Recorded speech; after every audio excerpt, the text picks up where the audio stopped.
Action time ని శ్రవంతి కిలారు. ఇక సార్వత్రిక ఎన్నికలకు ముందు సుప్రీంకోర్టు కీలక తీర్పు వెలువరించింది.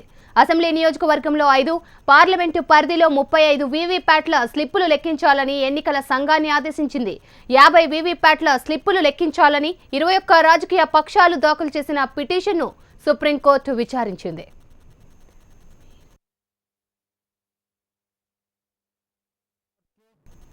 50% వీవీప్యాట్ల స్లిప్పులు లెక్క పెడితే 6 రోజులు ఆలస్యంగా ఫలితాలు వెలువడతాయని ఎన్నికల సంఘం పేర్కొంది.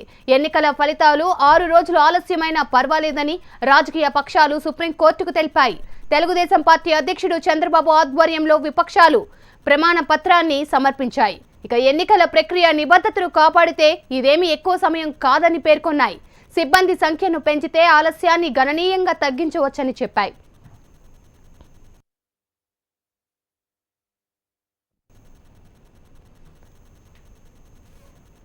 దీనిపై విచారణ చేపట్టిన సుప్రీంకోర్టు ప్రతి అసెంబ్లీ నియోజకవర్గంలో 5 వీవీప్యాట్ల స్లిప్పులు, ప్రతి పార్లమెంటు నియోజకవర్గంలో 35 వీవీప్యాట్లు లెక్కించాలని కేంద్ర ఎన్నికల సంఘాన్ని ఆదేశించింది.